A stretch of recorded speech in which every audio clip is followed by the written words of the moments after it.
With the speech, we all long for something.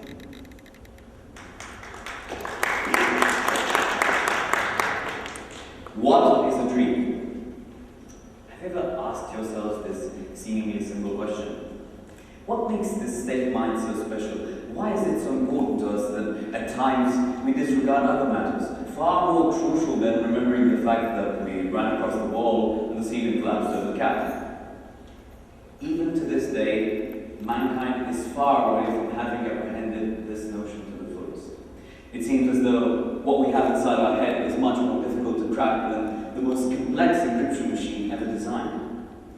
If we consider the fact that interpreting dreams is one of the most complex, uncertain, and subjective of processes, then it shouldn't come as a surprise that trying to understand the mechanisms behind it all is proportionally more difficult.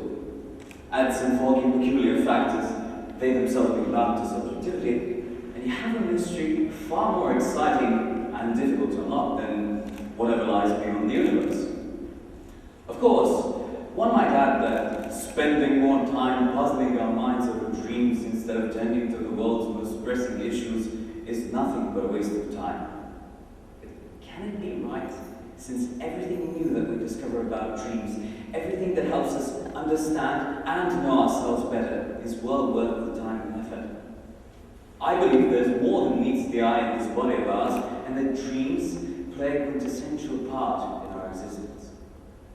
You see, dreams are very much like chess games. We all know how hard it is to try and win a chess game without thinking ahead, without carefully planning your every move and submerging in the depths of it. Now, the only difference between the two of them is that we lack the rules in the case of dreams, and therefore we focus solely on trying to predict them.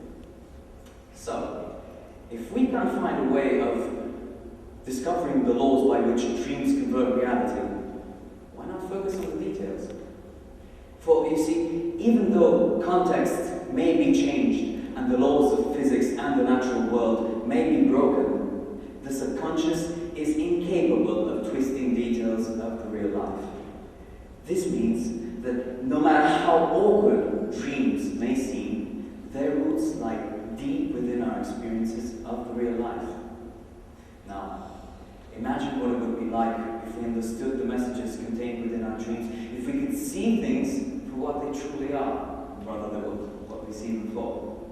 We would be able not only to understand and see the precise connections our subconscious makes when it's active, but also why we have certain preferences, certain dislikes, or aspirations. In other words, we would have reasons and motivations solid enough to sustain future decisions or to make sure whether following a certain path is suitable for us or not.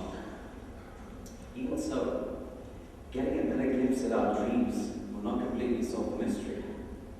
For you see, human beings are subjected to the continuous pursuit of perfection, and therefore attaining it becomes a lifetime dream. No matter how close we may find ourselves to it, we always crave for more. And we owe it entirely to a particular type of wishes, more powerful than any other desire, craving, or lust conceivable. Fantasies. These are desires that cannot be literally transposed into reality. They're something we all long for and strongly believe in, even though we are fully aware that we cannot bring them to life. In fact, we're so mesmerized by them that we often refer them to much more realistic, achievable goals. Now, whether it is advisable to disregard one's own fantasies or not shouldn't be the most puzzling question of the matter. After all, history is full both of those who focused their lives on down-to-earth goals and of those who dedicated their lifetime works to fantasies.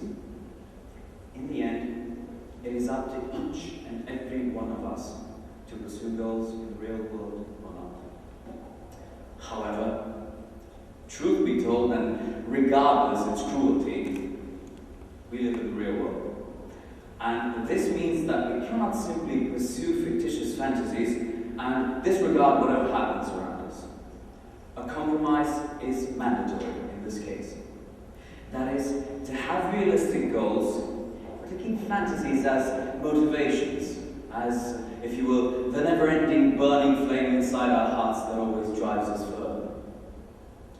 So, follow your dreams and fantasies at all costs.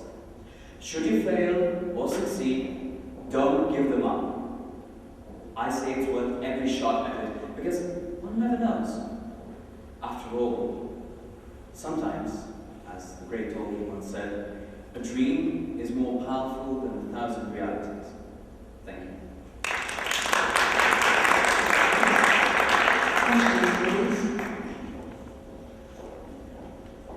You compared dreams with chess. Don't you think that you should take risks in dreams? Don't you think that you should be more spontaneous?